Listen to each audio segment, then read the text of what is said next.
It's The List and your boy with Jimmy Van and Sean Ross Sapp. We are live. Oh, hello there, friends. My name is Sean Ross Sapp. You will probably remember me from the popular crossover wrestling and MMA website, Fightful.com. I have a startling confession to make. I, like many of you, formerly cooked with butter, margarine, canola oil. Quite frankly, fucking trash. Fortunately, now I use OMG from OMG.com. That's a big-ass jar. Holy cow. That is big. You can get your vitamins A, D, E, and K, your omega-3s, your omega-9s, just by visiting OMG.com. That's OMGHEE.com. Let them know you heard about their fine product at OMG Butter on Twitter. Jimmy, we're on Periscope and Twitter and YouTube. And nothing broke, nothing smoking? It's all good. You all can watch us on Twitter now, at least for now, until the shit breaks. I have been texting Sean on Tuesday nights for like the last 2 or 3 weeks, shitting on the internet in Ewing, Kentucky, because he goes on for like 30 seconds and then the stream ends. And I was like, what's going on? So that's why. Were you doing this last night too? No, it's not an internet issue. It's something with my PC that I'm going to get fixed. That's your brand new computer.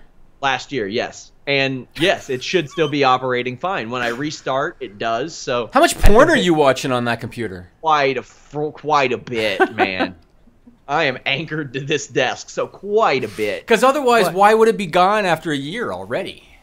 I got a lot of programs on here, but I'm figuring it out. Every time I restart the computer, it works just fine. So well, okay, figure it out. He's got a lot of programs, Nigel. Oh yeah, lots.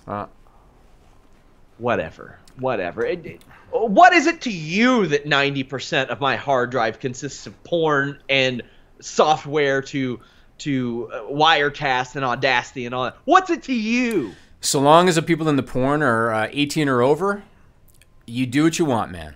You do what you want. You want to spread OMG all over those porn people? Hey, that's your business. Just 18 and over. That's all I care about. We're good. We're good there. So first, Fightful.com. We got FightfulSelect.com. Cheap plug. Eric Young, Nova, Derek Wild, a match from your archives, Jimmy, that we did commentary over. I'll be on vacation this week, but that goes up this Friday, so definitely worth checking out. Worth the sub. Yeah, and that was from 17 years ago. Eric Young in a match with Nova and Danger Boy Derek Wild 17 years ago. So it's interesting to check out. Hi, Nigel. Hey. How you doing? He's back. I'm good. So Nigel was on vacation a couple weeks ago. How did that go? Like, did anything happen while you were away? Like, how was your vacation? How was everything? Pretty good for the most part. Other than the Wednesday. Other than Wednesday. What happened that day?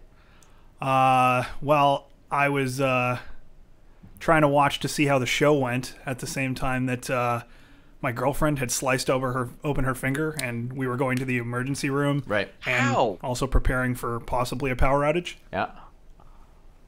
What did she do? She picked up a knife off of the counter, I guess, to put it away, and dropped it, and it went across her thumb. Ooh. Is it because she, like, instinctually tried to grab it when she dropped it? I don't know what happened, because we were just sitting down to do something. So she shouldn't have needed to get up and do that in the first place, which was kind of the irksome part of it. It was like... Well, okay. Yeah. So, Sean, question for you. Hey, last plug. All right, go ahead. If you all want a discount code for OMG, check out the Holy Smokes podcast this week. It's on there. You had a question for me. Yeah, and it's kind of related. So you said during your plug that you used to cook with margarine? Like, would you actually fry with margarine? I mean, I would use margarine with shit. Because can you fry with margarine? Like, does margarine... do all kinds of shit. You could piss in a pan and fry with that. Yeah, but that's practically what you're doing if you don't use OMG. Next fucking question. Does margarine melt the way butter does? Because I don't cook with margarine. Not an expert. I am now. I got OMG. Stop talking about old shit. That's a big jar. Like, how long can that last? It's a 2-pounder. That's crazy. That's crazy. That's a big jar. a crazy good deal when you use the discount code that we give you on every Fightful MMA podcast. Are you going to bring that when you go on vacation, which was not approved tomorrow? No, because I fear TSA would take that, I would imagine. You're staying in the country, no? Yeah, I'm flying though. Oh, they don't care. They care. Carry it on. They care. They care. I've taken lots of shit over the border, and it's never really been a problem, let alone if you stay within the country. You're taking over the border anyway. No, I don't use public bathrooms for that. This is allegedly a wrestling show. Oh, it is. We're going to get to wrestling. I got a couple more questions for you. So, where are you going on vacation? Is it South Carolina? Oak Island, North Carolina. I'm flying into Myrtle Beach, and my buddies are picking me up from there. We're going to Oak Island. And why'd you choose that? What, Oak Island? Yeah. I didn't. They did. I wanted to go to Denver. Why'd you want to go to Denver? There are many reasons I wanted to go to Denver. Did you want to, like, sing on a mountaintop? Like, why did you want to go to Denver? Yeah, that's what I want to do. I have a lot of friends out there, a lot of MMA friends who train at altitude there. I have a lot of friends that have relocated out there. Is Russo out there still? He's been going around, right? I feel like he moved back, and I don't know. I haven't spoken to him in a few months. What do you think of the DAZN app? I think that it doesn't deserve to be called that because that's not how it's spelled. It's DAZN. That is, as I said on the Holy Smoke show, you can't do that. You gotta buy a vowel. They cost money. You called it DAZN. You called it something DAZN and expect people to call it DAZN. You need more vowels than that, Playboy. You called it DAZN on Tuesday. Whatever it is, it's a bad idea for Bellator to go there. Although I understand they're like a top 6,000 Alexa ranked website, so apparently they get some sort of traffic. How many views do you think that Bellator show would get? Like 10,000 or something? 20, 30,000 considering the components. You got McDonald and Musashi. You got Vanderlei and Rampage. And you what a waste of an opportunity. That's a waste of an opportunity.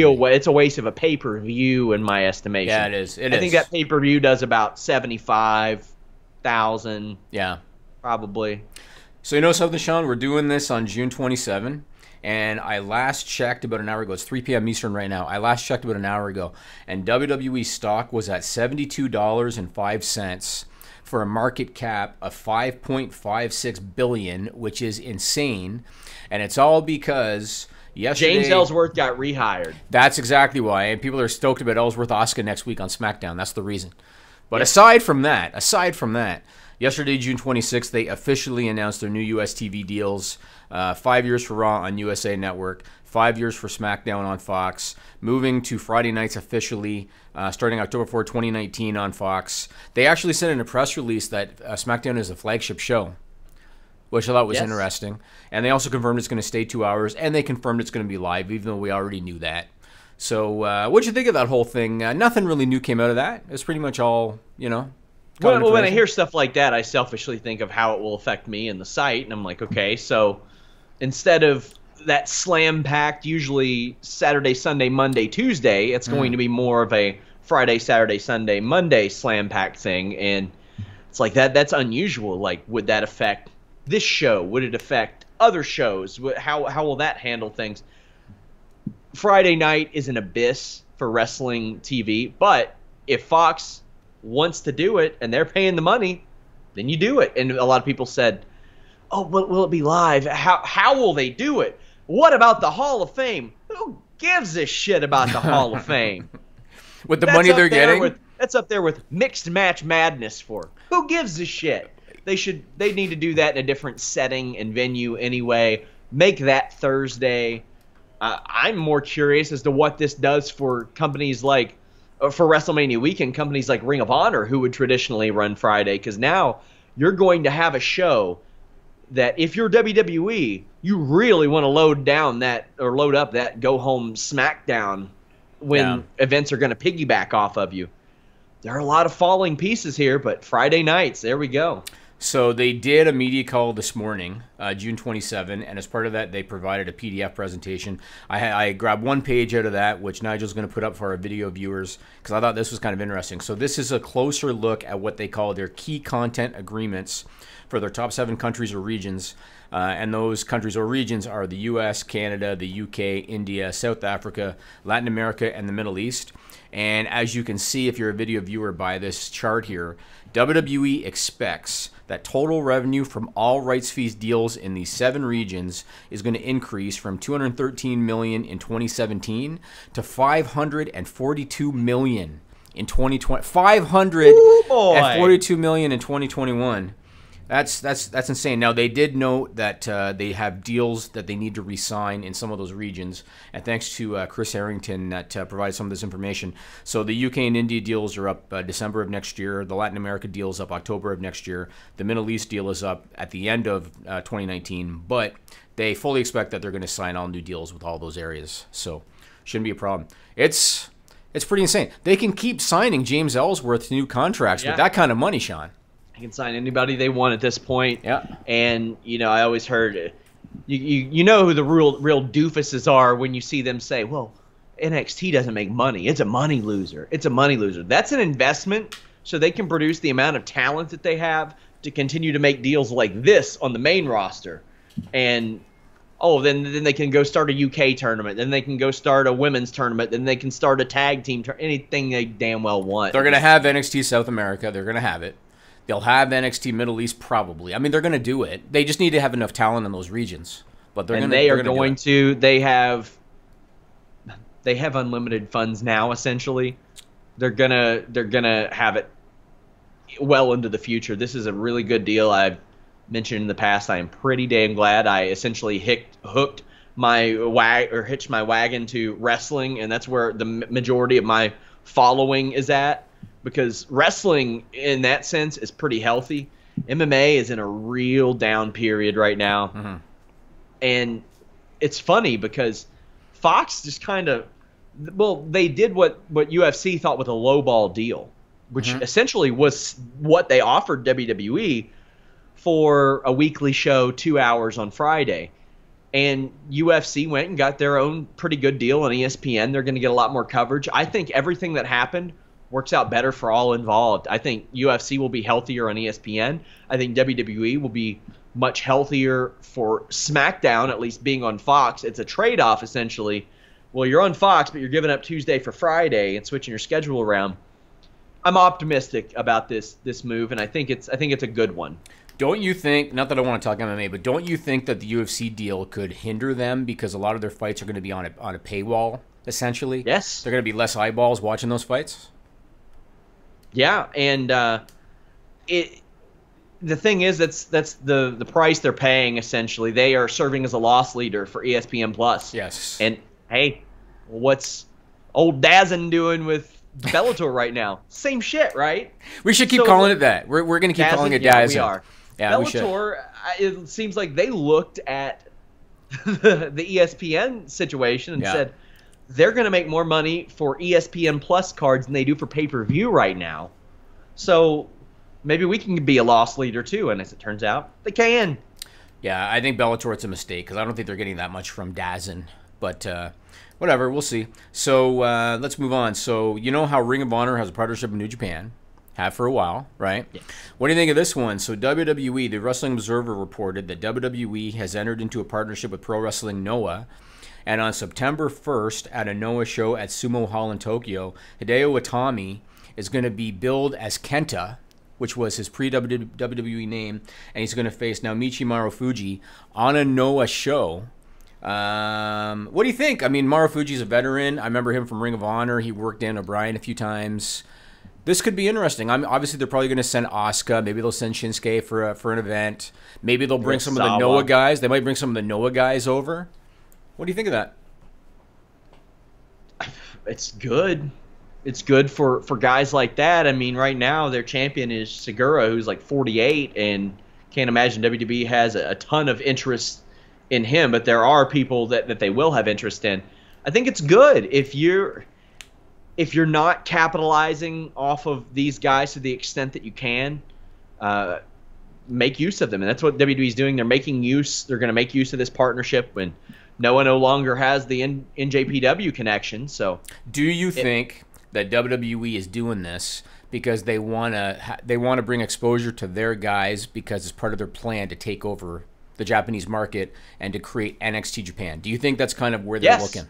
Yes, I think this is essentially them testing the water, dipping their toes in. Right now, they're not going to jump in. There might be some sharks in there in Japan. New Japan is a shark in Japan right now. Yeah. Right now, they're walking on the beach and throwing a Nerf football around. They're not like diving in. I think it's a good move. They can eventually do it. Maybe eventually they buy Pro Wrestling Noah. I don't know, but I think definitely NXT Japan is something that's going to happen. Yeah, I think so too. Now, speaking of Daniel Bryan, Team Hell No reunited on SmackDown this week. They're going to get a shot at the tag titles at Extreme Rules against the Bludgeon Brothers. What do you think about the fact that Daniel Bryan, after 3 years away, came back, was put into a somewhat meaningless program with Big Cass, and now he's reteaming with Kane? What do you think? Good, bad? If you're gonna do nothing with him, you might as well do nothing that gets a warm reaction out of the crowd. So I'm okay with this. I was surprised. I got the production script late last night, and I will post it on FightfulSelect.com still because I know a lot of people just like to look at it for things that are in this, but it didn't have any mention of him. When they brought up Bludgeon Brothers they brought them in to feud with him essentially, with him being Bryan. It's like who's going to be the guy? Yeah, that'd be somebody. And I think that's fine. Team Hell No is sort of a marquee act in that nostalgia space, so why not? I'm open to this. Crowd loved it. They absolutely did. They did, and so I love the sign in the front row. Did you see the sign in the front row? No, I didn't. It said, "Don't you have mayor stuff to do?" I loved it. Now I thought it was funny. I liked it. It's all let jokes. the man get his paychecks. He's 50 and he's going to main event some shows. Yeah, he is now for sure. Yeah. So I mean that's a thing isn't that so funny? I think it was a year ago or whenever the hell it was we talked about. Oh, will Kane be main eventing at 50? Or 51? Will Jericho be main eventing? And look where we are now. Yeah. Kane reuniting with Daniel Bryan and Jericho having, and it seems like we say this almost every year, having one of the hottest runs of his career. Yeah, it's true. It's true.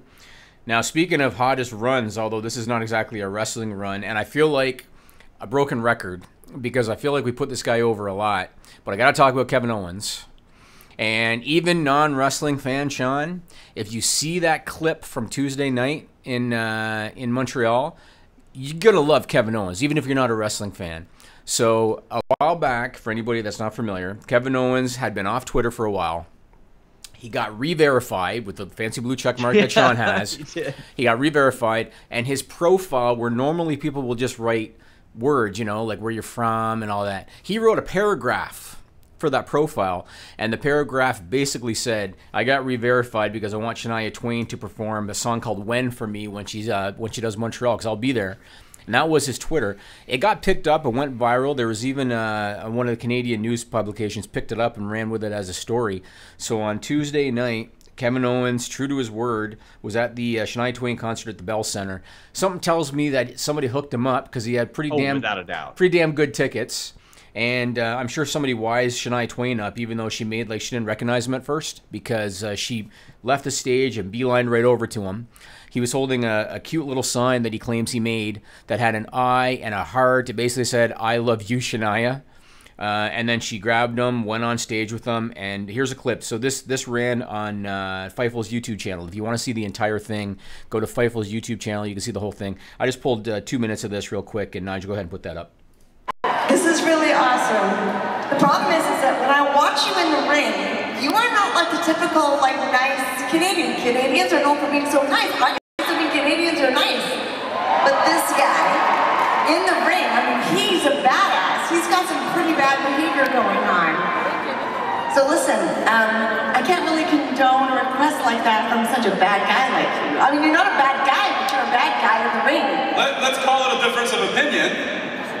I think I'm a great guy, I'm a great wrestler, and I don't know, I think I've been doing pretty well for Canada. I've been representing Montreal very well.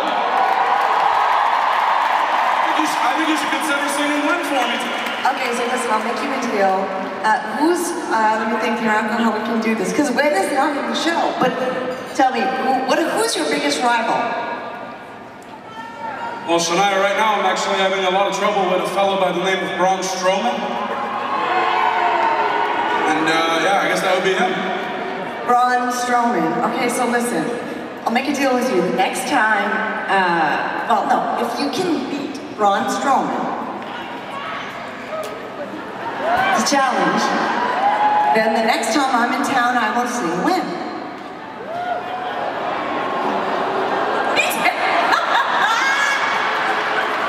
Shania, here's the thing.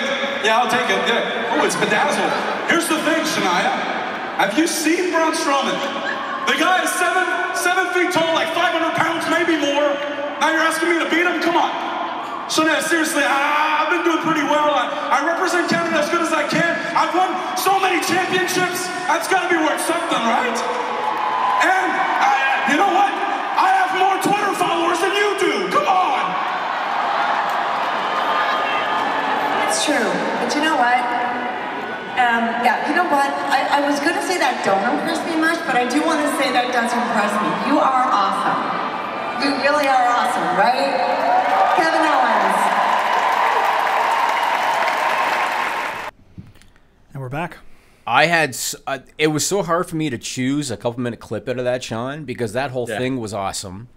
And it was so hard to pick. I ended up picking the part when he was accused of being heel, essentially, and he said, "Let's call it a difference of opinion."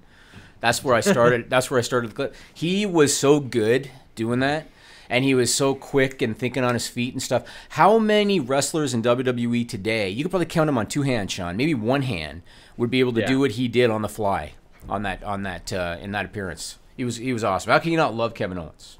He's such a natural. He's really good. Yes. I didn't even know Shania Twain was Canadian until I heard her speak French at the beginning of this video. What? I don't really check up where people live. I mean, I knew that she sang country music. I didn't know country music was huge outside of Jocelyn in your office loving country music. You didn't know Shania Twain? Do you know Celine Dion's Canadian? Yeah, I knew that. She doesn't sing country music either. So that's how you knew, because she doesn't sing country music.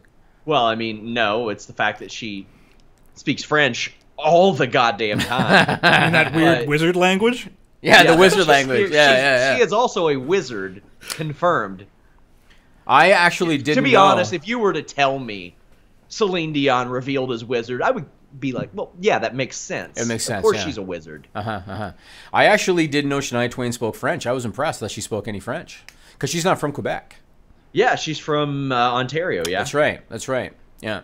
But and the place was sold out. I mean, the Bell Center for a concert could probably hold 20,000 people. I was impressed by that.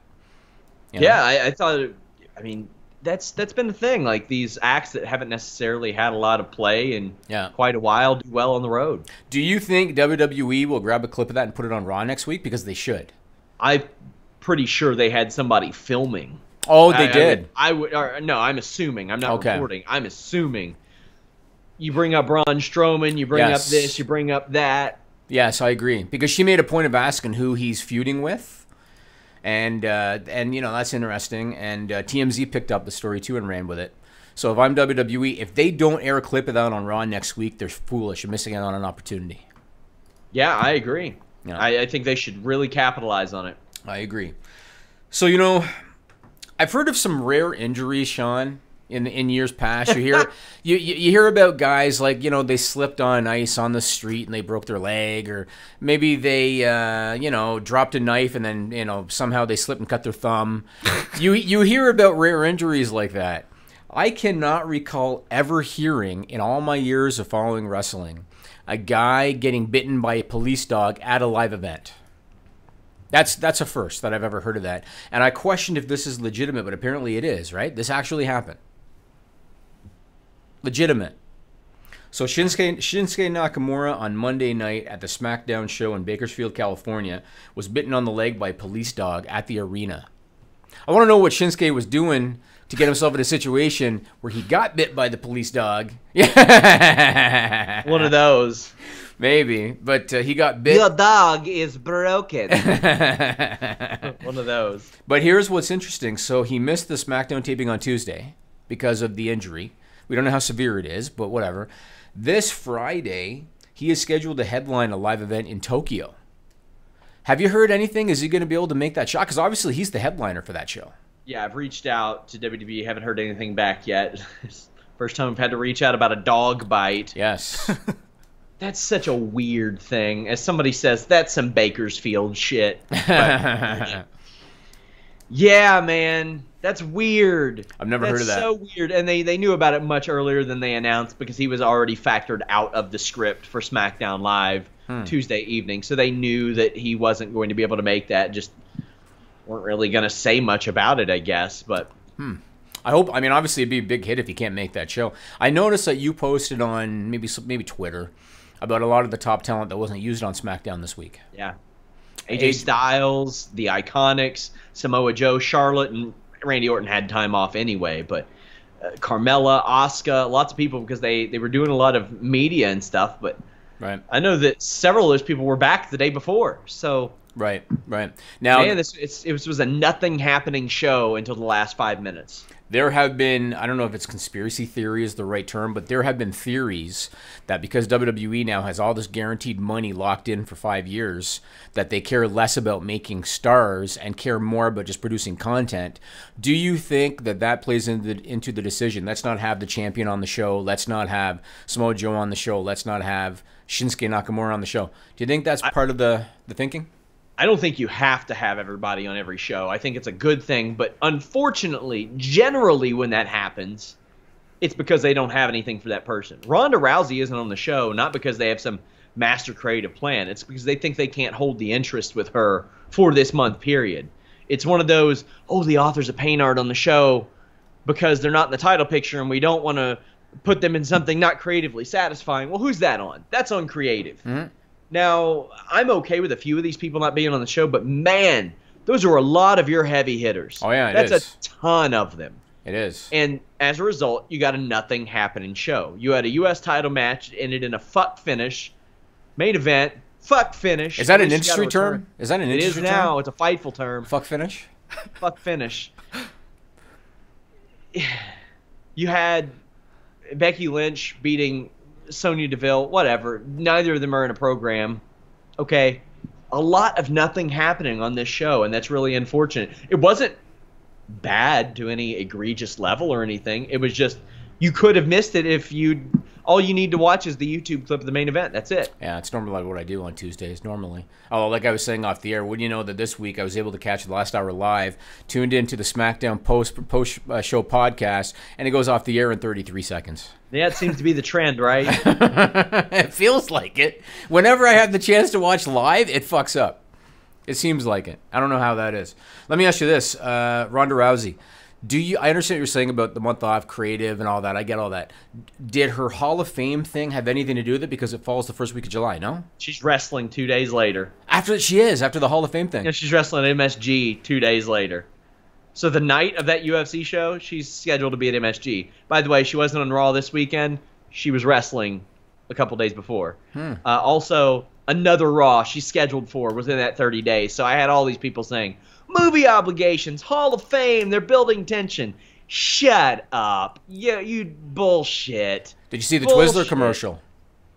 Was she in a Twizzler commercial? She did a Twizzler commercial. Yeah. I didn't see that. My wife loves Twizzlers. So. It's posted on Fightful.com. The site that you are the managing editor for. That's where I saw it. I literally didn't see it. Was it in the Fight Size? Yeah, I think update? So. Yeah. Okay, yeah, then I saw that. I mean, I saw that it was posted. I didn't watch the Twizzler commercial. Oh, yeah. You've probably seen the concept, right? It's when they got somebody looking serious and then they put a Twizzler in their face and they break out laughing. No, I've not, but I will. That's basically what they did with Ronda Rousey. You've seen it, right, Nigel? No, I haven't seen it. Yeah, that's what they do. I see some weird apologists about shit like this, man. Like, people saying, oh, well, they're not confident in her mic skills. And I'm like, what show have you been watching since the first night she was on there? Because she has been exceptional. She's been great. Yep. On the microphone since then. I agree. I guess you could say Stevie Ray was exceptional on the microphone because he called people fruit booties on commentary. Here's part of my interview with him that I posted a while back, but we never really got to give you the full experience on the list and your boy, mainly because Melissa screwed things up. Here you go. We talk about media and podcasting, and obviously you had a broadcast career in WCW. Your brother Booker had been involved in that in recent years since he became less active in the ring. When that first happened, did he bend your ear or try to get any insight on that? No, because we used to, me and my brother, that is stuff we used to joke about with each other. You know? Mm-hmm. We would be in the hotel room or riding from town to town, and one of the things that we used to do to amuse each other is imitate different commentators that we hear. Which ones would get the best whoever. play? It didn't matter. Whoever. Gordon Soley, Gene Oakland, whoever. You know what I'm saying? And not just and people that we see on television, on ESPN or some of the other shows, or somebody doing a football game. And we would just, kind of make each other laugh about who can do a joke, and we'll put our own words in it, but trying to use someone else's voice. So that was it was always a hobby of ours, even from being kids. It was always a hobby. That's something that we never know. You know what I'm saying? It will come around like it did years and years later, but we kind of got practice on it by practicing with each other and, amusing each other. All right. Glad we're back. I was telling Nigel off the air, I don't have a lot of content this week because it's a slow week, but I do have 2 stories this week, Sean. Oh, yeah. And when we come up to the topics that are related, I'll tell the stories. I think you'll like them. I want to talk about Lio Rush. Mm-hmm. So he debuted on 205 Live this week, and WWE.com posted a video of him meeting Danielle Fishel. Nigel, do you know who Danielle Fishel is? No. She was Topanga on Boy Meets World. Oh, yeah, okay. And there's an independent promotion in California called Pro Wrestling Guerrilla, PWG, that for some reason attracts celebrities to their shows. Okay. So Danielle Fishel's a fan of that stuff. Who's the chick from Modern Family? Sofia Vergara. Her and her husband, Joe something. Her post was actually great. I'm not I'm not into celebrities, Nigel, but they are fans of PWG as well. And Danielle Fishel became a fan of Lio Rush because of PWG, and they would exchange messages on social media. So I'm bringing this up because she was at the SmackDown taping this week, and WWE.com posted footage of him backstage, and she was being walked through the back and saw him and went over and gave him a hug and everything. So he debuted on 205 Live, and let me tell you, man, I watched the match. It was against Dewey James. This kid is insane. He is insane. Yeah, not as great as the fantastic jobber they found. Yeah, he was Dewey a James, wonderful jobber. Yeah, he was. Wonderful jobber. But he was. I've been saying this for a long time. I thought Lio Rush or Ricochet are the new Rey Mysterio for WWE. I agree. As much as I like Ricochet, I think Lio Rush has more potential in that regard. Yes, he does. Because of how young he is and the charisma factor too, I think. The only thing with him, so this match, I mean, obviously he's smaller than Ricochet, and so he does fit the Rey Mysterio mold long term more than Ricochet. You talk about athleticism out of this kid, doing nip ups, turning it into kicks and stuff like that. He's so athletic and quick. The only thing about this kid more so than a Ricochet is I hope he can keep his head on straight. Because we know what happened when Emma was let go, and he posted some stuff on social media, and he is very charismatic, but you can tell that he's got some pompousness and arrogance to him too. And if he can keep his head on straight, there's a big future for this kid because you talk about a showcase match. That's what that match was on 205 Live. It was a showcase match, and if you guys haven't seen it, go on YouTube and look it up because he was spectacular in that match. Yeah, I'm going to talk about this more on the Fightful Select Weekender podcast tonight, but it was a great display. He did a lot of really athletic things like stopping on a dime and changing direction. He did it several times. Which is not easy to do. It's very, very difficult. The first time I saw him live was at the NXT tapings last year, and boy, and I got to see him against, I think, Velveteen Dream. I'm pretty sure. Ooh, boy, that was a fun start. And he's just special, man. He is. And even the things that Ricochet does, I think Lio can do it just a step above. Plus, he's 6 years younger. Right. If he keeps his head on straight, he's got a 15-year WWE career at least ahead of him. I agree. And can be something very special. I love him taking off the jewelry and stuff. Yes. Even after the bell rang. Right. That's a good touch. Whoever thought of that, great idea. Yeah, and again, he's got personality. He's got a sense of humor. He's got charisma, but he's got some attitude. And so we'll see what happens with that. I actually went on YouTube to look up, because I remembered hearing about it. I'd never seen it. Lio Rush against Ricochet in PWG. And I watched the match this morning, and I got to say, I'm not a big fan of the Lucha Libre style, because to me that style comes off choreographed, and it comes off, I don't know, not the way I like to see a wrestling match. My complaint about that Lio Rush Ricochet match is that a lot of it was like a Lucha Libre match where they were just doing a lot of flips and counters and stuff like that. I'm not a big fan of that, but athletically, it's quite the spectacle. If it makes sense within the course of a match, I love it. You see a lot of wrestlers that do the handspring into the ropes. If I see somebody do that, stand with a dazed opponent like I see so often, I think that's stupid. If you're doing it to reverse an Irish whip, Tajiri used to do that. And he was that great. Makes sense. Yep. You're reversing the momentum. You're kind of throwing them for a loop. But if your opponent is standing there and you hit a handspring into the ropes, I'm really confused, especially when it's into a cutter. I'm like, why wouldn't you just hit him with a diamond cutter right there? If anything, that negates momentum. Really weird, but Lio Rush and Ricochet both have so much potential. And it's good that WWE is open to hiring people like this, because I said for a long time, and I'm sure Shane Helms did it when he was an agent there, because we talked about it weekly when we had the Shane Helms podcast. People wrestled the same in Impact for a long time. And by that, I mean they all wrestled like Mike Bennett. All of them. You see their top guys now. Eli Drake, you'll see him do a springboard moonsault or something. You don't see most guys with his level of charisma and his personality have to resort to that. But he knows that he's got to step up and do something different. Now, Impact has too many people that are just little X Division guys that don't really stand out that much. And I think Lio Rush, even though there are a lot of guys who wrestle that cruiserweight X Division style, he can go a step beyond that. Absolutely. And do something that they can't do. Yes. And I like that. I mean, as athletically gifted as Cedric Alexander is, I would challenge him to try to do the stuff that Lio Rush did in his debut this week. He wouldn't be able to. That's just athletically, Lio Rush is really gifted. So we'll see what happens. Here's an interesting one. So we saw Sami Zayn at Money in the Bank get squashed by Bobby Lashley, and he got pinned after a standing vertical suplex. I think two of them. And I remember watching that thinking, well, that kind of fell flat. That was kind of insignificant. Then Sami Zayn is off TV. We hear rumors that he's hurt. He did an interview this week with WWE.com, and he said in the interview that he actually has 2 torn rotator cuffs in both shoulders. Can you imagine? He wrestled on that, Sean. He wrestled on that. He did live events, and we're not talking squash losses. He did 10, 15, 20-minute matches with 2 torn rotator cuffs, talking in the interview about how he would have trouble pulling the bed sheets onto himself, but when he would get out there and do a match, I guess adrenaline kicks in. He said, I was able to do it, kind of thing.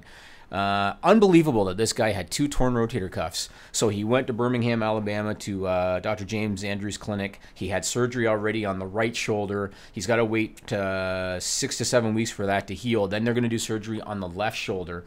And he is hoping to be back by WrestleMania next year, which is more than 9 months away. So what a situation for Sami Zayn. It's unbelievable that he wrestled for that long with that injury. It's impressive. Yes. It is impressive. So yes. All the dipshits that talk about, I can't believe that Sami Zayn is a tough guy because of how he looks. Well, now you fucking know he's a tough guy. He wrestled through 2 messed up shoulders. Creatively, he could use the time off. I agree, yes. I agree. Because they weren't doing anything with him. He was in one of the all-time worst feuds in WWE. Yep, this is the best time for him to be gone. Yes, it is. And hopefully, unfortunately for him, if he thinks he's going to be back for WrestleMania season, usually that means he'll be back the night after WrestleMania and not actually for WrestleMania. And not get the big payday. Yeah. Yes, correct. Yep. I want to get your thoughts, and I don't want this to be a negative podcast, Sean.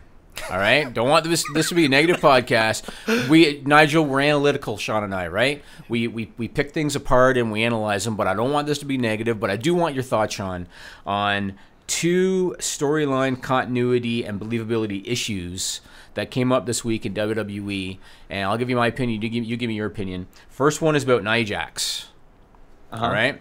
So she started 2018 as a heel. She went into WrestleMania, turned babyface. Alexa was making comments about her weight and all of that. Turned Nia babyface. goes into WrestleMania challenging Alexa Bliss for the Raw Women's title, beats her, wins the Raw Women's title. Then, that was in April. Then in May at Backlash, she has a rematch, Alexa Bliss. Nia Jax beats her again to defend the title, and then Nia Jax cuts this promo about anti-bullying and believe in yourself and all this bullshit. That was in May. Then a week after that, they announced that Nia Jax has challenged Ronda Rousey.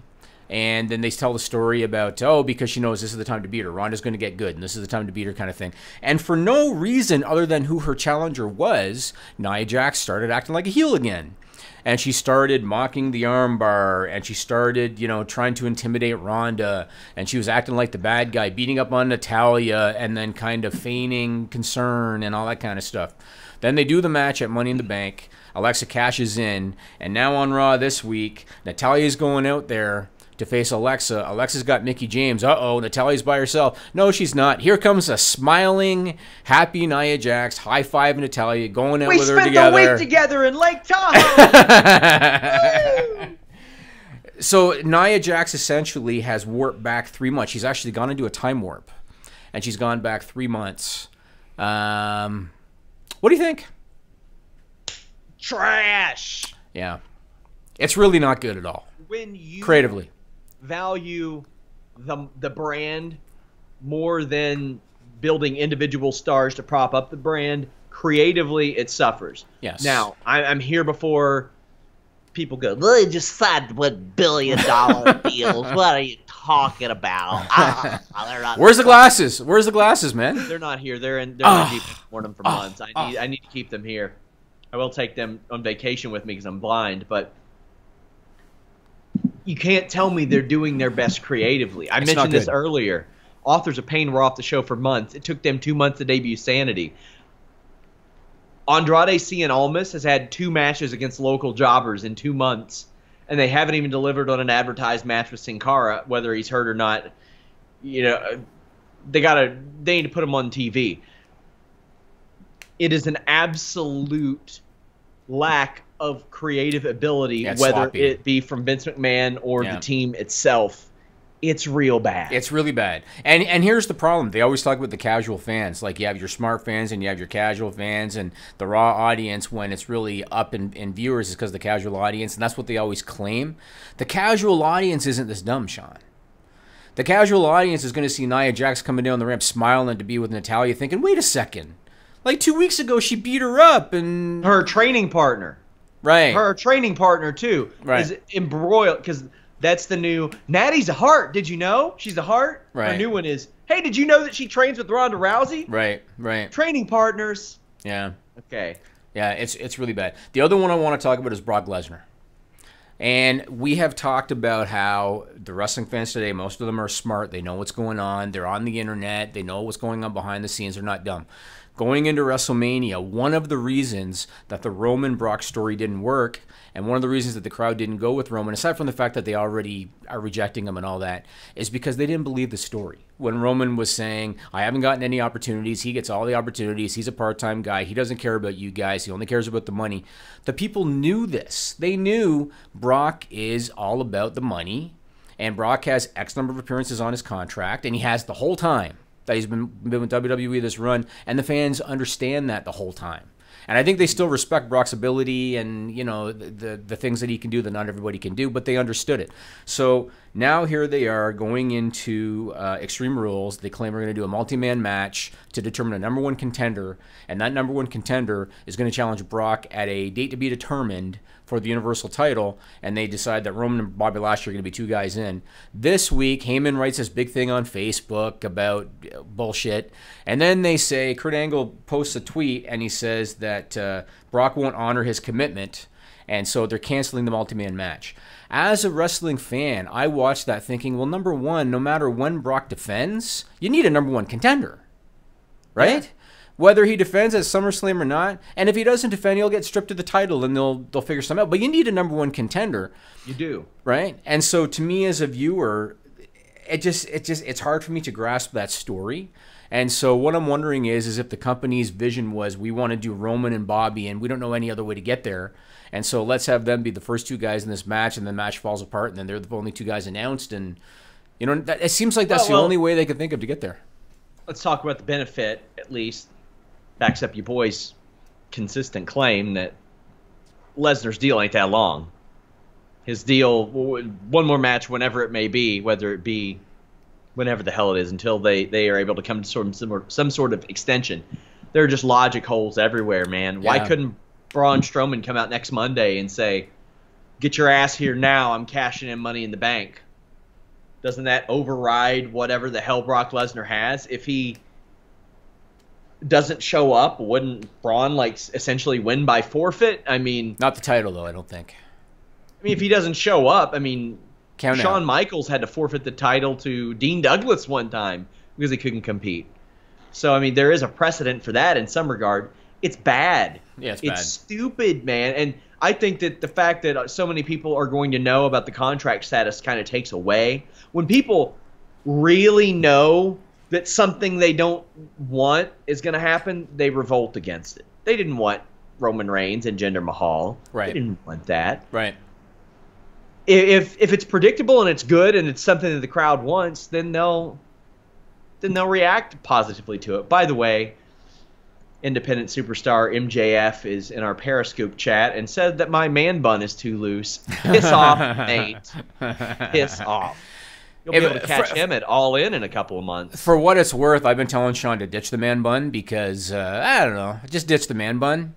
And I think he does it now. Money. He does it now to spite me. This is why he has the man bun going now. I do it because it looks a lot worse with my hair down. You think so? I mean, I don't know. It kind of got a Jesus thing going on a little bit. Is that what you're going for? No, I'm going for a donation to charity. You know, when your hair is down, this just struck me, Nigel. It was just South Park Jesus when your hair is down. Jesus, I don't care. South Park Jesus. I know I am the He's savior of a Fightful.com. specific That's for Jesus. goddamn sure. So one other thing I want to say is, despite the fact that this story is hard to get into, I actually like what they're doing with Bobby Lashley. I love that he's showing some grit now and he's showing some attitude now. He needs to stop at the end of a segment smiling with the arms up like he does. Because it was weird when they lost the match and his music hit and he was like, yeah. what the fuck are you posing for? Yeah, it kills you it. Lost the match. It kills it. It kills it. But I like that they're, and you know, I think it was Vince Russo and Eric Bischoff years ago that said reality-based storylines is the way to go, and that's what they were thinking, right? Again, the fans know that Roman Reigns has gotten opportunities. He's main evented WrestleMania 4 years in a row. The fans know this. Lashley specifically said that and got a reaction for it. And he got a reaction for it because the fans know. Right? I love that. What I didn't love was Roman Reigns. Whoever fed him that line, if it was him, he should be finger wagged. Oh, you mean like you left and walked away 10 years ago? You really want to get into that shit? You really want to dig down and find out why Bobby Lashley left 10 years ago? Because it ain't so smooth. Right. Not something WWE really wants out there all the time. Also, a failure in MMA? Dubois. Pardon me. The man was 15-2, and Jimmy, you know, it's not easy to be 15-2 as a heavyweight, even if you fight 17 scrubs. Very true. Eventually, one of those big boys are going to connect with your chin, and you're going out. Very true. And that never happened with Bobby Lashley. Never submitted. Yep. Never knocked out. His one loss that got stopped via TKO was a fight where he got stood up from the mount. And then one time he had the mount, a doctor checked the cut. They didn't give him the mount back. It was real weird. The man made millions in MMA. So to imply that the guy was somehow a failure is just, quite frankly, fucking wrong. I agree. But I love the way that Bobby Lashley handled the beginning of that because it's the reverse Reigns. They do this to Reigns. They're like, oh, we'll bring up stuff that people know about. Right. Brock Lesnar's never here. Right. Oh, they'll cheer him because of that. Well, no, they won't because they're not behind Roman Reigns that creatively. And they've tried everything. With Bobby Lashley, it did work a little bit because they had this utter horseshit intro for him. But when he showed up and he said, Roman, you've had years to do this and you haven't, that got people into him a little bit. So yeah, it's true. It was the Reigns plan, but they used it on Reigns instead. Did you see the headband incident? I did, where Bobby Lashley was wearing a Nike headband. Shout outs to Nike. Hey, send me some headbands. I'll wear them. The ref or the production saw it. The ref had to relay the message, and Bobby Lashley flipped it. And the referee was in the middle of doing the, okay, Roman's in a headlock, and I got to see if he's going to submit. And as soon as he got that instruction over his headpiece, he forgot about the headlock, got up, walked over to Lashley, said, "Nix the headband," went back over and went back to doing the referee submission thing again. So I thought that was good. And shout out to John Pollock, because I think he's the first guy that noticed that. Yeah. So shout out to him. Let's go to Stupid People, Nigel. All right. This is a stupid song, it just goes on and on. You might find some meaning, but you would be wrong. All right, thanks to TrevorStrong.org for the usage of the song. And once a month, I like to give a little explanation as to why the hell we do Stupid People News in the middle of a wrestling podcast. So this segment used to be called WWE's Excessive Usage of Stupid Nicknames, and we would talk about how many times they said the Big Dog and the Architect and the Goddess and all this bullshit. And we actually had a guy, Gilberto, who would actually count them for us every week. Yes. I'm sorry, Gisberto, who would actually count them for us. And what we discovered was that not only were things not getting better, they were getting worse. I think Corey Graves told you off the record that they're told to do all that. So it's all Vince McMahon. And so we decided, okay, this is redundant. It's not going to change. And we turned it into a Stupid People News thing, which still has Vince McMahon's face on the intro because it should. He earned it. He earned it. He earned it. Also, I love when I go to the Trevor Strong Stupid song on YouTube and I see people that comment, "The listen you boys sent me here." Yes. There you go. So he's getting his money's worth. Yep. So this first one, Sean, some of these you might have heard of because they made the news, and this is one of them. It was reported by the Associated Press on June 21st. Did you hear about what Burger King Russia promoted as a World Cup promotion? I didn't. Okay. Did you hear this one, Nigel? Yeah, I did hear about it. Okay. So Burger King's Russia social media division, they have a history of doing questionable marketing, and they've done stuff in the past. So what they did this time around, and Nigel's going to put up the thing in a minute, they put up an ad offering a lifetime supply of Whoppers to any Russian woman that can prove that she got impregnated by a soccer player during the World Cup.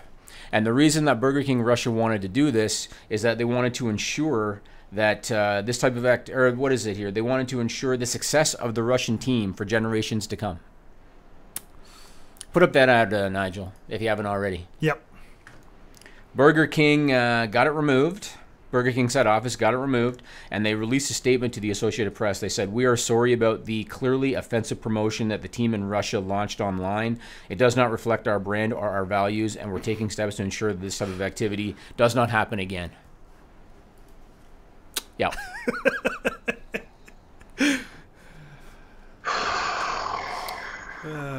Well, the idea of having a child is utterly horrifying to me anyway, but It's a lot of fun, Sean. to run a promotion based on that? Yeah. How would you prove it? Because you'd have to get the DNA test from what if it's Ronaldo? Ronaldo's not going to take a DNA test. Like, we would have to if he were subjected, right? Maybe, but wouldn't you have to get him back in Russia first? That's a good point. But anyway, that's what they did. Good damn point. This next one was reported by the Daily Mail on June 22nd. This is a good one too, Sean. There was a woman in Wenling, China, and she rented a Ferrari 458. All right? Nigel's laughing already. The rental dealership reportedly paid over $600,000 US for the car because it was an import. And I'm going to tell you a related story in a minute. But it was an import, so that's what they had to pay. The woman posted a video on social media as soon as she got behind the wheel for the first time, saying that it was her first time driving a Ferrari and that it was an amazing feeling. Moments later, Nigel's going to put up the clip as to what happened. I can talk over it, right? Oh, yeah. Okay, and for our listeners that aren't on video, what happened was moments after she posted the thing about, hey, I'm so excited, she spun out of control, crossed the median on a busy city street, and slammed into another car, totaling the front end of the Ferrari. I'm watching the video. Oh, damn! It's pretty bad. Oh, that hurts me in the heart. Yeah, I'm going to tell you a story, Sean. Go ahead. And this is a good story. About a year and a half ago, I bought stories. I do tell stories, but only when they're good. And this is good. Wow. Come on, shut up. This is good. A year and a half ago, I bought my wife a car for her birthday. I got her a Mercedes-Benz SUV. gonna say a Ferrari, no doubt. Yeah, no. Got a Mercedes-Benz SUV. We went to the dealership. We had ordered it in advance kind of thing. We went to the dealership to talk about options and all that stuff. The dealer pulled me aside, and he said, do you plan to take this car out of the country? And I said, not that I know of. Why are you asking? And he said, I'm going to be honest with you.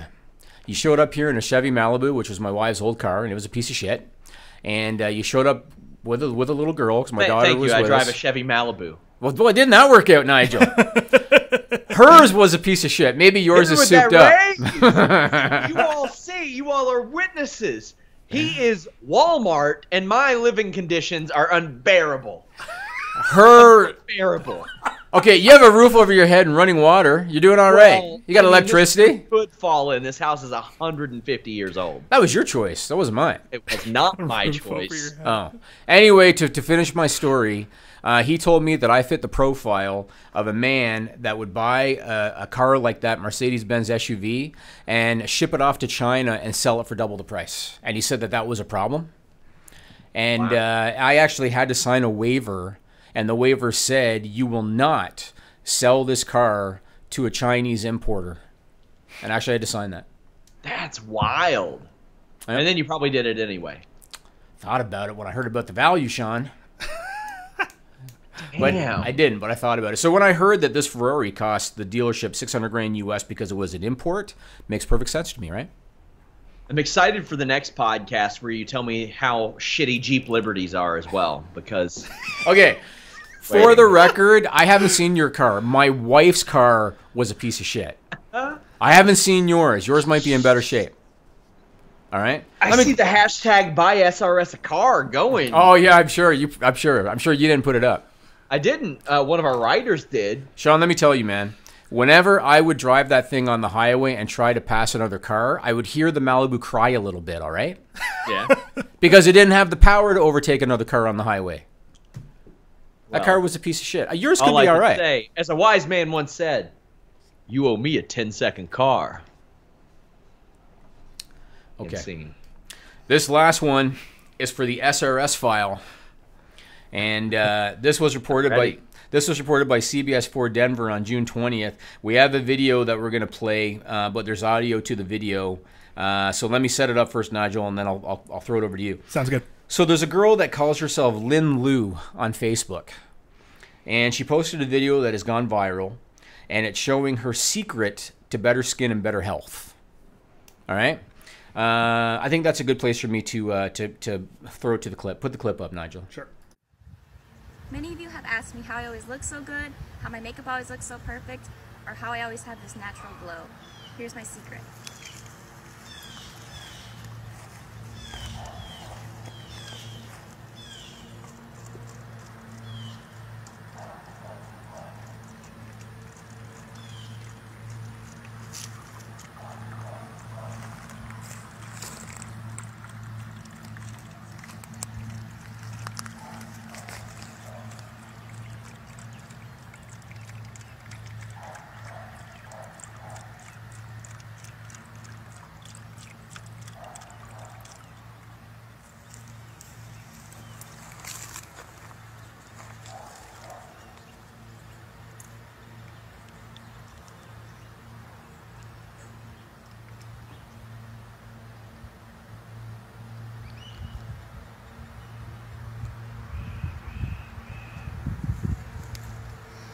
Until I first drank my dog's pee, I was depressed, I was sad, and I had really bad acne. Dog pee also has vitamin A in it, it has vitamin E in it, and it has 10 grams of calcium. And it's also proven to help cure cancer.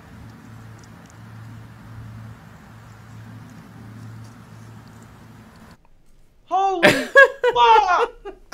Why did you put that on the air? Why would you do that? Is that on YouTube? It was on Facebook video. Facebook that lets you do anything. Oh, we're getting kicked off. We could have just explained it, Jimmy. Oh no, it wasn't the same reaction. Look at the reaction I got out of you. No.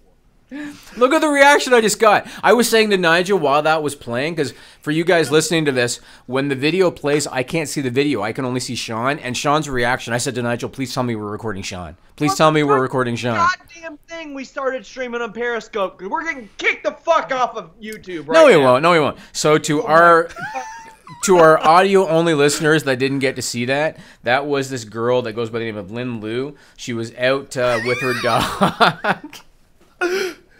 She was out with her dog, had her dog pee into a cup, and then she downed. They don't need to know. No, the audio people got to know. She had her dog pee into a cup. She drank the entire cup of dog pee, and she said that she was depressed and had bad acne, and dog urine contains, this is according to her, dog urine contains vitamin A and E, and here's the most intelligent thing she says. It's also proven to help cure cancer, she says. Is it necessary for me to drink my dog's urine? No. But I do it anyway because it's sterile and I like the taste. Truer words were never spoken, I guess. Man, I don't like to make fun of how people look because they can't help it. But when she turned around and she looked in the camera, I was like, yeah, you look like you drink dog pee. Maybe it's because I just fucking watched her do it! But man. Yep. Now, she's obviously a young girl and probably very impressionable. And, you know, I saw on her Facebook she posts videos talking to her haters and all that crap. But that doesn't take away from the fact that on camera she drank a cup of her dog's probably still very warm or even hot dog urine. And where's she from? Somewhere in the U.S. I don't know. It was reported by CBS for Denver. But that doesn't mean she's from Denver. If she's from Denver and that's what she's doing to feel good, I don't know if she's from Denver. I can tell you, contrary to what you may believe, Jimmy, when I pitched the idea to go to Denver for my vacation this week, I didn't have drinking dog pee on my mind. I understand. Maybe a little something else. Hot dog. By the way, Sean, they announced that it's going legal here October. And no, I'm not talking about drinking dog piss is going legal in October. That's not what I mean. Gotta be nice to you for at least another year. Jesus. Oh, in order to come back next year? Is that your thinking? There you go. So that's got to be one of the better Stupid People things we've ever done, because your reaction was gold. It was gold. He's still like, reeling from it. Reeling. Yeah. That's a good word. I'm gonna be honest. That fucked me up, Jimmy. I have been sufficiently humbled. This is going in the clip channel, Sean. How do you get Sean to not talk about a raise? You figured it out. That's a subject changer right there. I can see it now. You've mentioned that I will be visiting your home on my Toronto vacation. You're gonna have that shit queued up in your theater. I might. Just bam. You know something, Never Sean? forget the control I have over you, Sean Ross Sapp. The way my TVs are synced, Sean, I can play the same clip on every TV at the same time. I'll play that on every TV when you walk in, Sean. You're going to be like Shredder in the goddamn Technodrome. I can see it now. Oh, my God. I cannot believe it. Somebody asked, what did I just drink? It's Diet Sapp, FYI. And he's got like 16 cats. You know, here's the thing. Ugh. Like, I try real hard to establish myself as a legitimate journalist, but on the podcasts, you gotta be a little more entertaining. Yeah, this one's for fun. Be stoic, and that one took a lot out of me. I'm gonna need this break. Haven't we said, Sean, that this is the most unique wrestling podcast in existence? I would say so, yes. And it's for reasons like this. Yeah. I would agree. People have lives outside of wrestling, so we hit both with this podcast. As we saw, some people don't. Some people don't. Very true. Some people don't. So I'm going to somehow shift it back to pro wrestling, Sean. I'm going to somehow shift it back. And I'm going to ask you a question. So you said, I don't know where you said this, might have been on the SmackDown podcast this week. You said that the SmackDown commentators, when Sanity debuted on SmackDown last week, you said that you found this out. The SmackDown commentators were instructed, do not mention NXT during their debut. Explain, and why would that be? Why it would be, I don't know. And I asked people in the company, and they said, your guess is as good as mine. So why they would do it, I don't know. I mean, especially considering that NXT is being negotiated with Fox for Fox Sports 1 right now as we speak.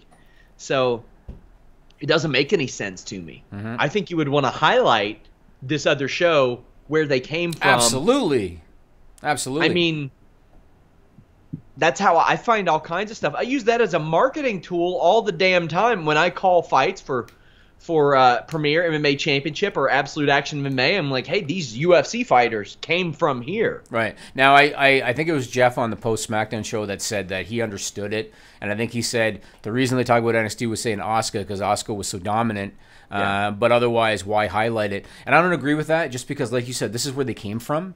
And NXT now is an established brand. The thing that I believe is that Vince McMahon is known to come up with impulse decisions. And he's known to come up with things such as you can't say belt, you can't say wrestler, that kind of bullshit. I think that along those same lines, he woke up one morning and said, I don't want to mention NXT for once they hit the main roster because that's just what he thought, and he went with it. Yeah. And to me, it doesn't make any sense whatsoever. I'm with you. As I'll bring this up afterwards. But yeah, it's stupid. It doesn't make any sense. No. You would want to highlight that brand, accentuate that brand, let people know where it came from. And the exact reason you just mentioned is why on Fightful.com you don't see a ton of storyline stuff until literally ink is on paper about it. Yes. I don't report a lot of the storyline stuff because what benefit is there? If it happens, oh, cool. I knew what was going to happen in wrestling. Neato. If I get it wrong, people are going to say, oh, you trashy shit site getting shit wrong. When I get scripts and it has info, that's when I'm like, all right, might be almost too late for even Vince McMahon to change. Then I'll report stuff like that. There's no benefit. But something like that is so weird. And I do have an article coming out. I've teased it for weeks about production habits and lines that are fed that will be set to release while I'm on vacation. Or maybe I've got a lot of moving parts there, but a lot of interesting stuff in that regard. So moving on, I have something great for you, man. Oh, yeah? I have a big surprise for Sean Ross Sapp. Because it just so happens that your favorite wrestler and rapper, Enzo Amore, a.k.a. Real One, posted a new rap on his Instagram account. This rap is called A Story of Real and Fake. And for you, Sean, because he's your favorite wrestler and rapper, I asked Nigel to grab a little clip. And here's a clip of Enzo Amore's latest rap that he posted. Get a Kleenex for my ex, I'm a flex, I'm playing, I ain't talking tissue issues. There ain't enough forests and trees for the tears or the greed. I'm talking bigger issues. Like issues of malnourishment in communities that should be flourishing, but the birth of a nation was through a surrogate, fathered by a government of racial discouragement. A bastardized set of principles and precedents written by slave-owning presidents. Not to mention the aforementioned Declaration of Independence. When 56 men dip ink on those pens, 41 names on slave.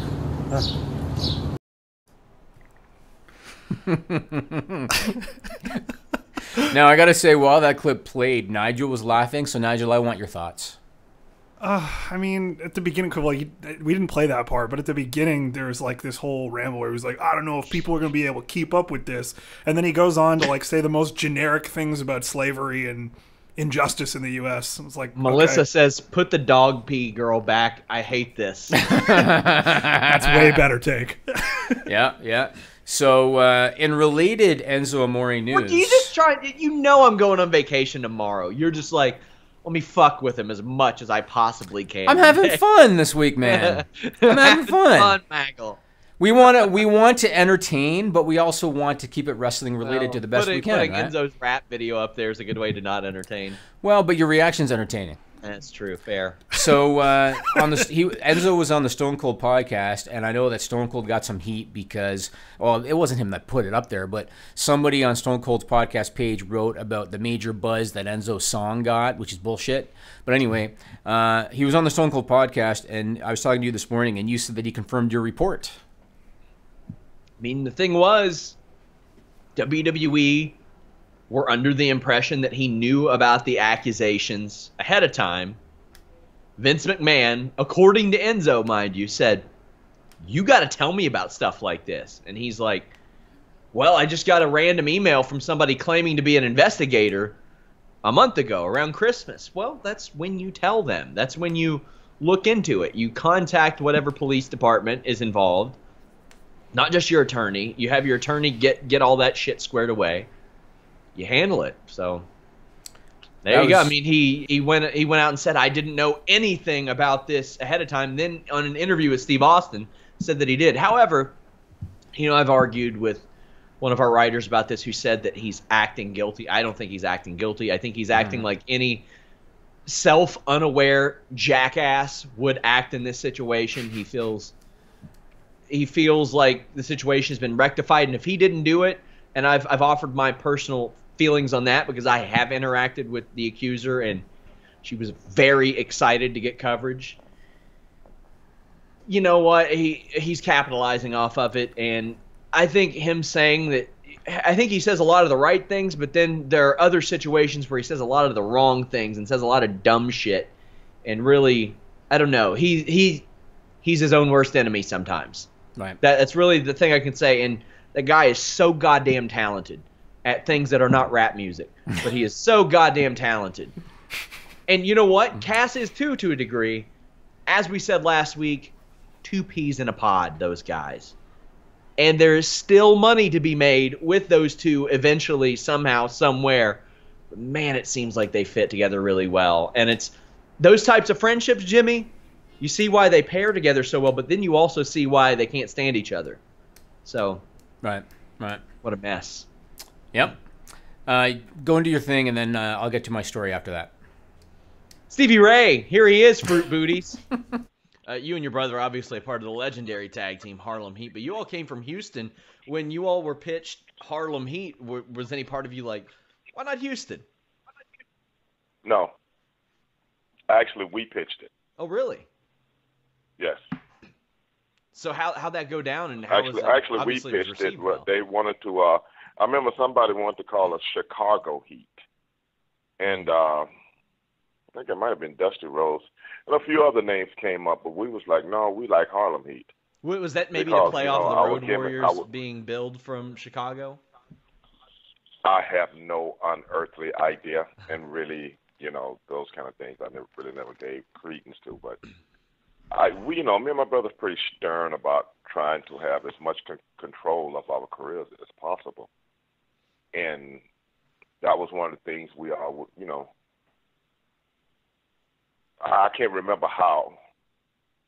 Well, it was coming up with names for us. Me and my brother, we was always pitched from 110th Street in Harlem. So we was like, no, we like Harlem Heat. And I guess they seen we was kind of stern on that. And they was like, okay, we'll go with Harlem Heat then. That's how it pretty much happened. That ended up working out pretty well, didn't it? Oh, yeah.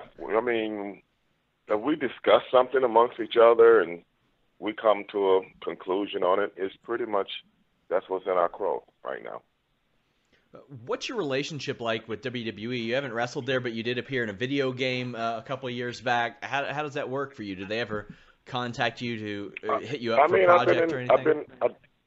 I've been in a couple of things. I've been in a couple of video games up there, and a few through the years, actually.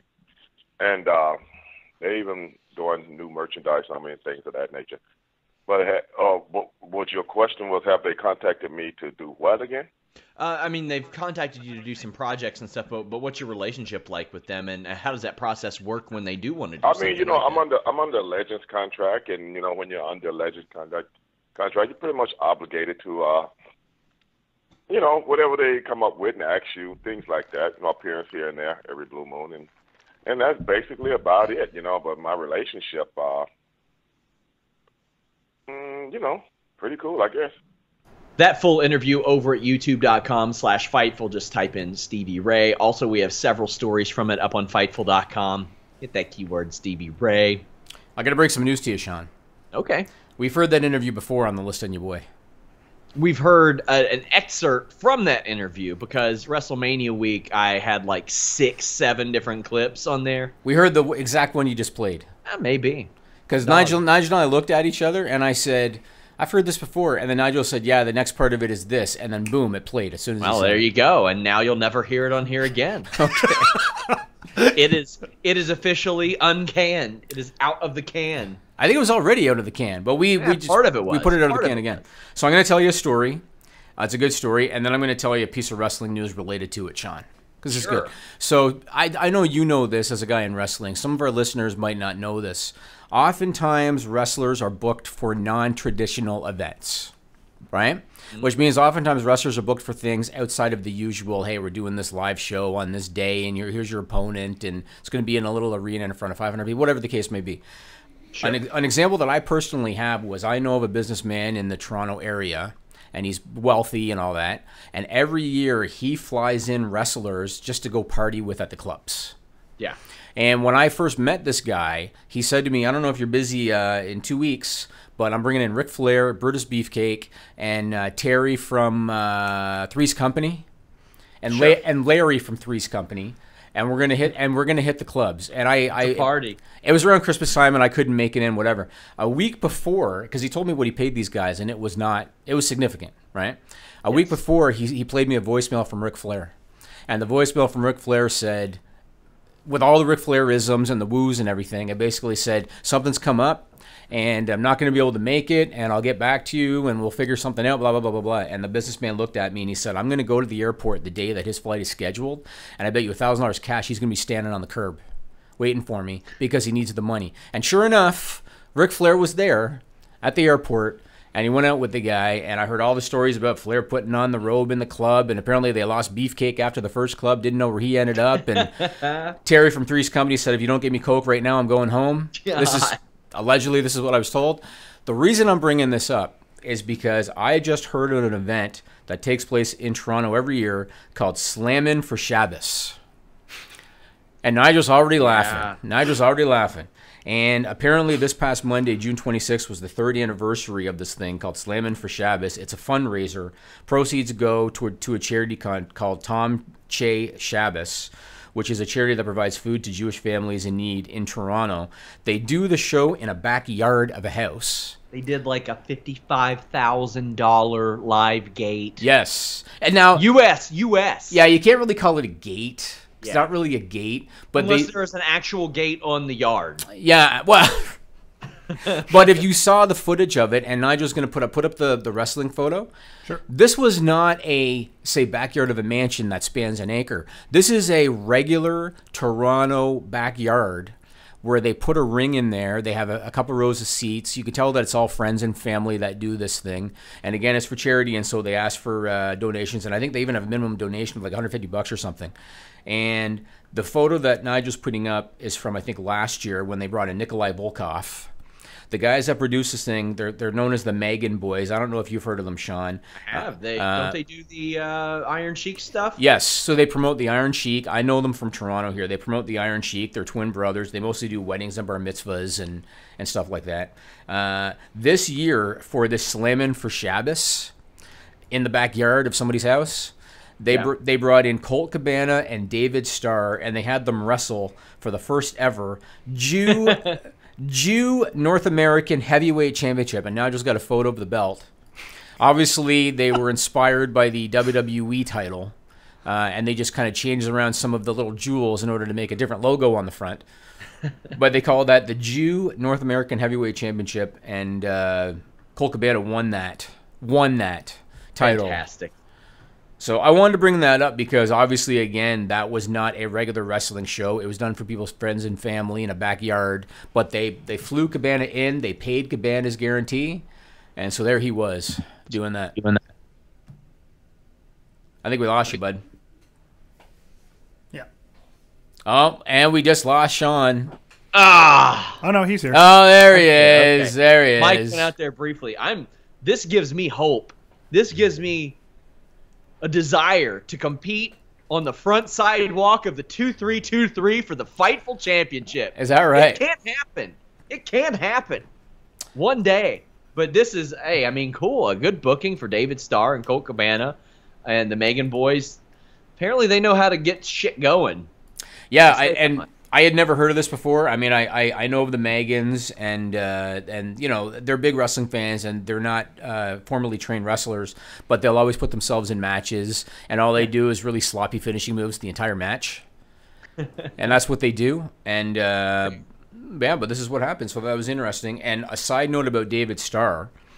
He is going to be one of the participants in PWG's annual Battle for LA tournament taking place in September. Matt Riddle is in it, and Jeff Cobb is in it, and Joey Janela, among others. But the guy that I want to mention is Pierre-Carl Ouellet, Sean.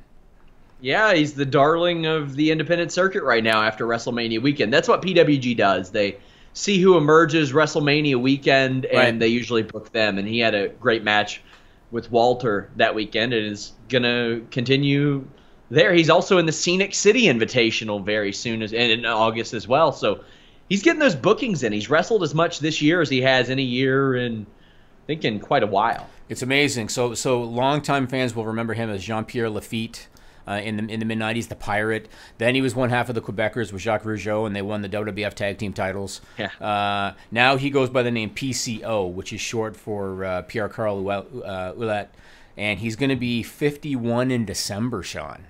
I think it's a great way. He rebranded himself without changing his name.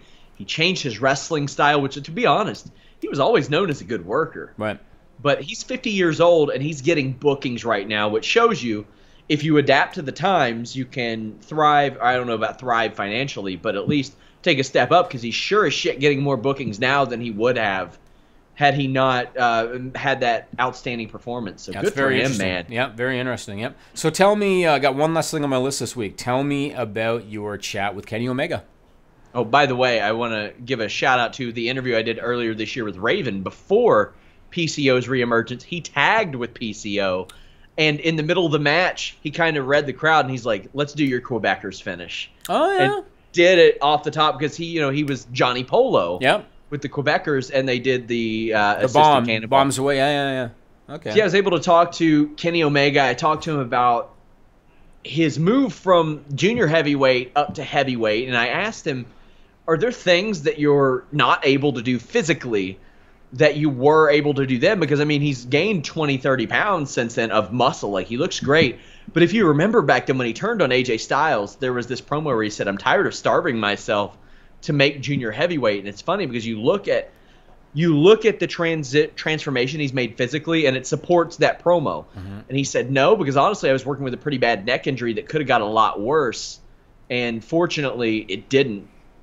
I asked him about the E3 New Day thing as well, and he said that he got it cleared from New Japan months ahead of time, but they didn't really understand the gravity of the situation. So when New Japan got a new president, he wanted to be very transparent and filled the president in, and the president loved the idea. And while he hadn't talked to the president in the days since that happened, and between when I talked to him, he said that he doesn't imagine that anybody's upset or angry or anything like that. He also put over Matt Riddle a lot. The full call is on, or we have clips of the call rather, up on Fightful.com's YouTube. Several stories that are going to come out of that leading up to the G1 special.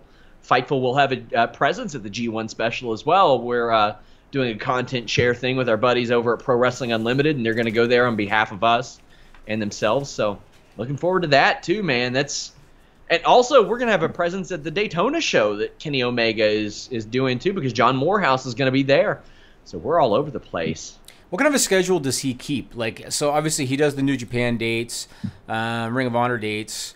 What else does he do? So that's the funny thing where somebody was like, oh, I don't know if he can wrestle that style every day, every week, and keep it up, and blah, blah, blah. And I'm like, he's wrestled as many matches as Dana Brooke has this year. Right. He's not on some crazy psycho wrestling schedule. And he said as much. That was the next thing I had talked to him about was, considering that you faced Kenny Omega or Chris Jericho so late into his 40s, is that the type of thing you would want to do? And he said, that would be awesome and almost poetic if I could wrestle as long as the guy who I originally modeled my career after. And he said, as we expand globally, I don't think New Japan needs me wrestling on every single house show. Right. I think that me transitioning and doing things like E3 can help out New Japan globally and expand and make people say, oh, this is what New Japan is. So, as far as a schedule, he didn't give me like a routine or anything, but he's wrestled straight New Japan shows. I think he's wrestled maybe 17 matches this year. Mm-hmm.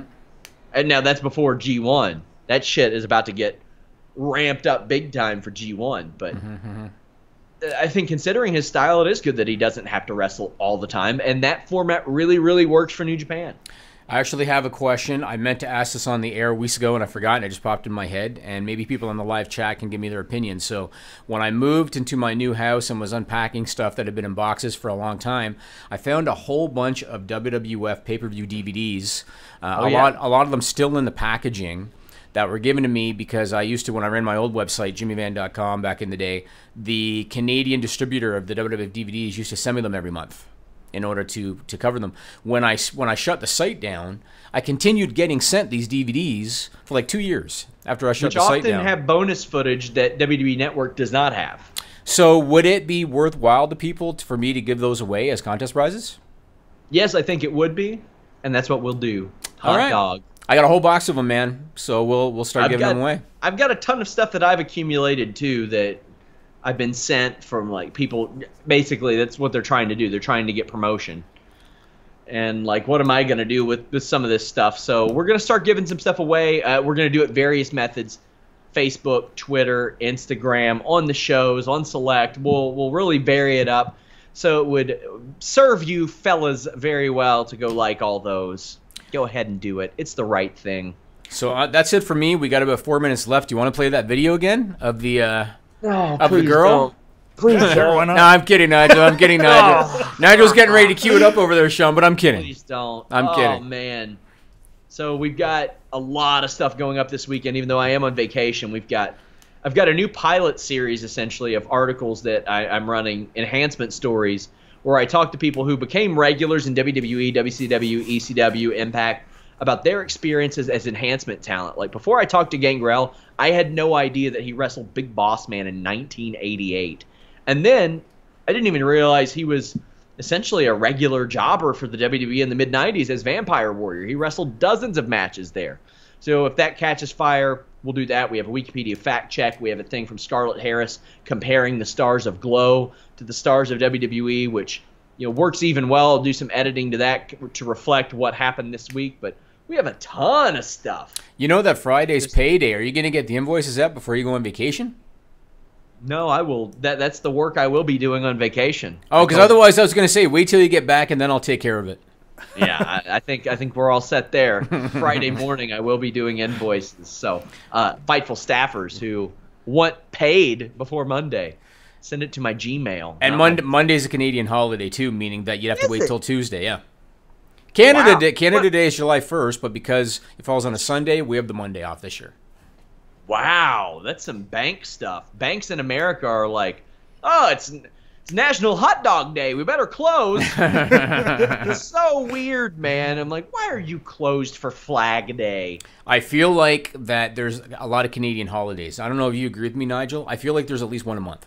There's only 2 months, I think, out of the year that don't have a holiday. Yeah. Yeah, it feels like it to me, yeah. In America, let's see, there's February, President's Day if we're talking banks, but there aren't really as many, but we got Family probably Day. Good for morale, right? I mean, Nigel, do you like that you get about a day a month extra off? Oh, yeah, I'm thinking they should add 2 more in just to make it actually even it out. Nigel, you need to stop talking. So, come on. Feng shui on the calendar, I feel you. After this, don't forget FightfulSelect.com. Stupid People Extended. Got 3 good ones. There you go. That's all I got, man. I got this. It's a big jar of OMG from OMG.com. Seriously, guys, if you want a discount on this stuff, check out the Fightful MMA podcasts. We have a discount code on there. I am going to try to stream Holy Smokes podcast on my personal Twitter next week. I want some more attention on that. Definitely a downswing in MMA, but next week is a real big show. If you're even just casually interested in MMA, next week is the show to watch. We've got Stipe Miocic against Daniel Cormier, Max Holloway and Ortega, Ngannou and Derek Lewis. This UFC 226 show is loaded. Also, fun. Yeah, a programming note, Fightful Select Weekender podcast is tonight. I'm taking questions on there as well to make up for last week's show. And the week after I come back, July 7th, I'm going to try really hard. I'm going to do a New Japan post-show podcast live Then immediately after that airs, I'm going to try to go live with the 226 post-show podcast. It's going to be a wild night at Fightful.com, and we have you covered for everything. Also, we have a presence at this weekend's Ring of Honor shows. We're everywhere, damn it. Follow us at Fightful Online. Most importantly, visit Fightful.com. So you're not bringing the gi to, where the hell are you going, Oak Island? Oak Island. I'm just afraid of what might happen in TSA, and I love this thing. So does that mean you're going to like fry with margarine when you're in Oak Island? No, the guy we're going with a couple that we know, and he was our strength and conditioning coach for the fight team. I get the feeling that he's got probably his own goddamn gi. Gotcha. But gotcha. We'll be eating healthy while we're there. Okay, that's good. Enjoy. Till next time, guys.